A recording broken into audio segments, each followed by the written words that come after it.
Social Studies, Pace RR12, pages 23 through 25. The title of this story is Busy Ants, Wise Ants.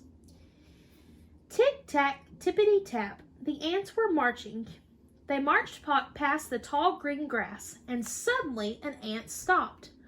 Right in front of the ant was something big and yellow. The ant looked up at the big yellow object. What could it be? Was it a balloon? Was it a ball? The object was not quite round, yet it was not quite square. The object must be a kernel of corn. Swish, swash, swish, all the ants swarmed around the big yellow kernel of corn. The ants lifted up the big kernel of corn, and all working together, the ants were very, very strong. The ants began to march to their home. The ants wobbled from side to side as they carried the big kernel of corn. They marched right up the anthill to the very top.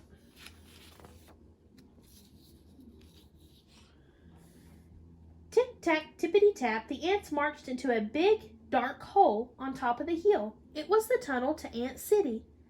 Tick-tack, tippity-tap, the ants marched down into the tunnel until they reached the Ant City. They carried the big yellow kernel of corn. It was a special treasure. It was a food treasure for Ant City. The ants marched every day for many days. One day, as the ants were marching, they began to shiver. The sun no longer felt warm. The air was very, very cold. The ants marched much faster. They were trying to stay warm. Something fell in front of the ants. Splat! It was soft and it was wet and cold. Something fell behind the ants. The something was also soft, wet, and cold. The ants hurried back to Ant Hill as fast as they could. The ants scurried up the hill as fast as they could scurry until they reached Ant City. Quickly, the ants scampered inside. There was no snow falling in Ant City at all. Ant City was snug and warm. Splat, splat, the snow kept falling outside. It fell all day. The snow covered tiny grains of sand. The snow covered tall green blades of grass. Finally, the snow covered Ant Hill. Even the door to the tunnel could not be seen. The ants could not leave Ant City. They could not look for food treasures. The ants could not gather any more food. Yet, the ants were not afraid. The ants were not afraid at all. In Ant City, there were already many, many food treasures. There were big yellow kernels of corn. There were green leaves, purple grapes, and big brown breadcrumbs. Why, Ant City was full of yummy, yummy ant food. Aren't you glad that ants went marching for food treasures each day? The ants did not sit in the cool shade. The ants hunted for food in the warm spring sun. They hunted for food in the hot summer sun. They hunted for food in the cool fall sun.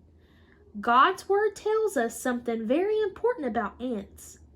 Ants do not have someone who says, "Hurry up, find food." There are no ant paces that read, "It's going to snow." God made ants very special. God made ants to gather food. Ants do not even have to think about it. The ants obey. The ants obey God. God made each one of us special too. God made us to obey Him. God knows what we need, and God knows how to take care of each one of us. In the beginning of the story, what was the big yellow object that made the ants stop marching? What was at the very top of Ant Hill?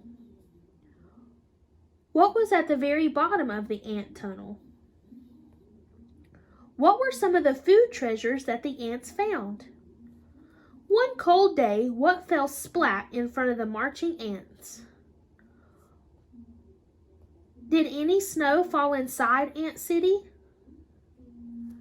Whom do the ants obey? Whom must we obey? In Ant City, the ants did not have to be afraid of snow because there were many, many food